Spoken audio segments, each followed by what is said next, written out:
Bonjour, nous recevons pour vous aujourd'hui une artiste pas comme les autres.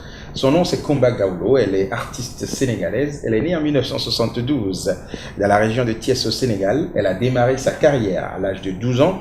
Elle a connu les grands noms de la musique africaine tels que Ibrahima Silla. Coumba Gawlo, bonjour. Bonjour. Alors pour le commun des mortels, on sait que Coumba Gawlo est une artiste, elle est chanteuse, mais à vrai dire, qui est Coumba Gawlo? Quel est ce côté, le côté que nous ne connaissons pas? Merci avant tout. Ben, écoutez, je ne sais pas si je peux dire réellement qui je suis parce que c'est toujours difficile, vous savez, de parler de soi-même. Mais je peux dire, je pense que vous avez déjà tout dit, que je suis sénégalaise, née au Sénégal dans la région du Cayor, donc Thiès. Et je suis issue d'une famille de Gawlo et de griots, d'une mère chanteuse, d'un père auteur-compositeur, policier de profession. Et donc j'ai commencé à chanter dès l'âge de 7 ans. Et à 14 ans, j'ai gagné mon premier prix, voilà, de concours de chant, Voix d'Or. Certainement, vous avez eu donc une expérience très riche, 23 années de carrière. Quels ont été les moments forts de cette carrière, de votre carrière musicale? Oh là là, je ne sais pas si je peux en dire. Vous savez, la carrière d'un artiste est remplie de moments, de mouvements, si je peux l'appeler ainsi. Chaque étape de la carrière d'un artiste est une étape forte en émotion et importante aussi.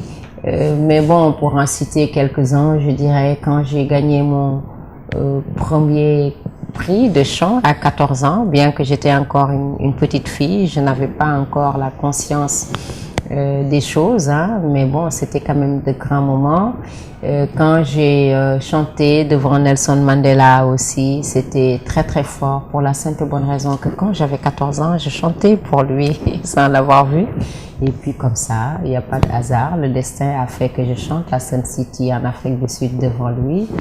Et Michael Jackson. On voit que Coumba Gawlo a eu à participer à des moments importants dans le monde entier, des moments forts dans le domaine surtout de l'humanitaire, ce qui vous a d'ailleurs valu la chance d'être intégré au groupe des Enfoirés. Vous êtes également ambassadrice du PNUD pour la lutte contre la pauvreté.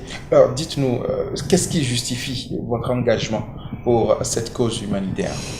Écoutez, je ne sais pas, hein. Moi-même je dois vous dire que je me pose des fois la question, mais je ne trouve pas la réponse. Et du coup, puisque je ne trouve pas la réponse, je me dis tout simplement que cela vient de mes origines.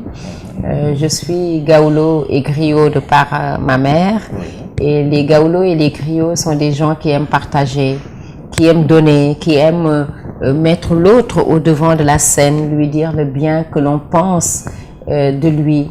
Et voilà, le valoriser et aussi c'est l'une des raisons. L'autre raison aussi à mon avis, c'est que je suis issue de famille modeste et je me suis battue très tôt et très très jeune, déjà dès l'âge de 7 ans, pour subvenir aux besoins de la famille, et c'est parti de là.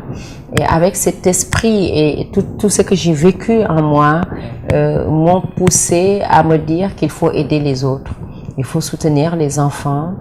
Parce que pour moi, l'enfant doit être encadré, l'enfant doit être protégé. Et pour cela, il faut que les filles aillent à l'école, il faut que les filles soient scolarisées.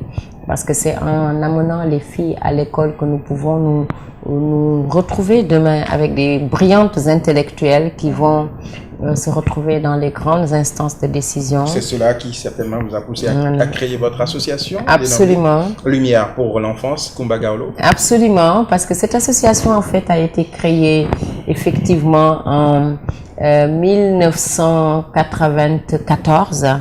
Voilà, après une visite que j'ai eu à faire dans un village qui se trouve à 300 ou 400 km de Dakar, je ne veux pas dire de bêtises, Dara Djolof, voilà, mais c'est quelque chose par là, où vraiment j'ai été touchée aux larmes par le vécu des petites filles sur place qui sont des beautés extraordinaires parce que c'est des Peuls. Mais malheureusement, la grande majorité, 13 ans, 14 ans, 15 ans, mariés à des hommes qui en ont 70, 60, 75. Et j'ai été profondément choquée de voir l'une d'entre elles avec ses yeux d'ange et d'enfant porter sur son dos un autre enfant dont elle est la mère, alors qu'elle est déjà une enfant. Et quand j'ai demandé qui était son mari, la personne qui nous servait de guide m'a montré un vieil homme qui avait 70 ans. J'étais choquée et j'ai pleuré beaucoup ce jour-là parce que je me suis dit c'est de la torture, c'est malsain, c'est très mauvais et que ça, il fallait que cela soit épargné de l'Afrique et des enfants, surtout des filles. Et j'ai aussi vu des enfants, des petits garçons talibés dont le corps était rempli de plaies. Et malheureusement, il n'y avait pas les moyens de les soigner. Et je me rappelle que le seul remède qu'avaient les parents, ou en tout cas la société pour les soigner, c'était le bleu d'outre-mer. Il paraît que cela sèche les plaies. Et donc, j'ai vu ces enfants avec le corps rempli de poudre bleue. J'ai posé la question à savoir ce que c'était. C'est en ce moment que l'on m'a appris que c'était le bleu d'outre-mer, car cela servait à sécher les plaies des enfants, vu le manque de moyens de cette région et de la plus grande majorité de nos régions en Afrique. Et alors, j'ai dit à ma mère, je vais créer quelque chose qui va défendre le droit des enfants et plaider leur cause pour que de telles choses puissent être bannies de l'Afrique.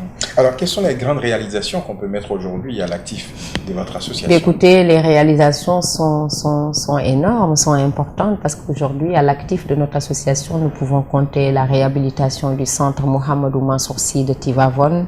Nous pouvons compter au Sénégal, nous pouvons compter la réhabilitation des centres Estelle et Khalaï de l'hôpital Fann au Sénégal. Nous pouvons compter la prise en charge pour une valeur de 26 millions de francs CFA de la pouponnière de Mbour, Vivre Ensemble de Mbour, qui était vraiment en détresse et que nous sommes allés soutenir grâce à l'aide de la coopération italienne. Nous pouvons compter nos actions de formation en partenariat avec l'USAID EDB à l'endroit des enfants vulnérables pour les réinsérer, une manière de leur donner un métier. Et nous pouvons aussi compter l'assistance que nous apportons régulièrement à la Fondation Goury Vumeilleur de la première dame, Madame Aïssata Mahamadou Issoufou du Niger. Et la dernière action en date, c'était un montant de 24 millions de francs CFA que nous avons récolté au Niger dans le cadre de nos actions et que nous leur avons remis. Et aussi, nous pouvons compter les actions menées à travers l'association avec les chanteuses des 100 femmes du Niger sur l'espacement des Niger, des femmes au Niger dans le cadre donc des actions de l'association. Et au-delà de cela d'ailleurs, bien sûr, nous pouvons aussi compter des actions de plaidoyer que je mène à travers les actions de l'association dans des pays tels que le Rwanda, le Burundi, pour militer pour l'éducation des enfants, et aussi des actions menées dans des écoles sur le paludisme en offrant des kits de palu aux élèves et les sensibiliser sur les dangers du paludisme.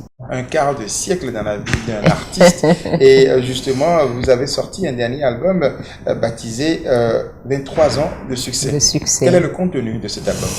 Écoutez, l'album 23 ans de succès est un album sorti à l'occasion donc, comme le dit son nom, de la célébration de mes 23 ans de carrière au Grand Théâtre de Dakar. Et l'objectif était vraiment de réunir un peu mes titres phares que le public a beaucoup aimés ces dernières années, même si on n'a pas pu mettre tout dans l'album, voilà, et puis le remixer donc et le présenter au public. Et je dois avouer que je remercie beaucoup le public parce que l'album a été très très bien accueilli. Quel est le titre phare justement de cet album? Alors le titre de l'album, hein, c'est 23 ans de succès, et le titre phare c'est Kouyfeg, qui frappe à la porte.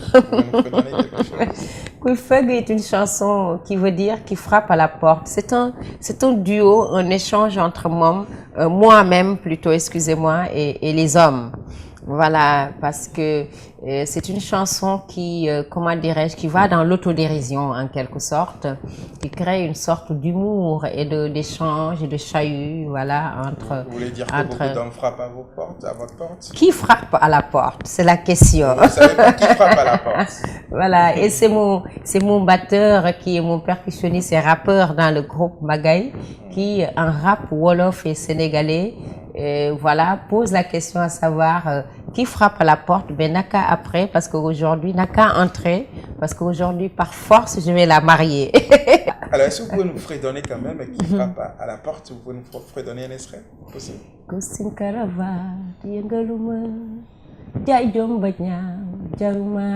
En fait, ce que je dis, c'est costume, cravate, tout ça. Moi, ça me fait rien. Moi, ça me fait ni chaud ni froid. C'est juste un chahut, hein, c'est pour chahuter. Voilà, je dis, quand tu viens, tu fais le bel homme aussi. Ça non plus, vraiment, ça me... Voilà. Et puis, après, l'autre qui fait, mais dans ce cas, qu'est-ce qui te fait... Voilà, qu'est-ce qui te fait vibrer, mon rappeur? Je lui dis ça, je te dirai seulement quand on sera seuls tous les deux. Tout à fait. Alors, dans l'un de vos clips, on vous a vu avec un lion. Est-ce qu'il s'agit d'un vrai lion? C'est le clip Topman. Oui, c'est un vrai lion. Il s'appelle Mata. Donc, Kumba Gawlo, c'est dompter aussi les lions. Il paraît. En dehors de savoir dompter les hommes, vous savez dompter les lions. Ah, je ne sais pas si je sais dompter les hommes, mais je sais que je sais dompter les lions. Et ce lion, vous l'avez trouvé où? Alors le lion, c'est une histoire extraordinaire. C'était un petit lionceau, voilà, qui était au parc. Et puis j'ai voulu tourner une vidéo avec un lion. On me l'a amené. Vraiment, il y a eu une alchimie extraordinaire, comme vous allez le voir sur la vidéo. Et du coup, on est restés ensemble pendant plusieurs semaines, voire des mois à la maison. On s'amusait beaucoup avec les enfants, avec voilà, le lion. Et c'était des moments extraordinaires en émotion. C'est pour quand le dernier concert, le prochain concert du moins de Kumba Gawlo?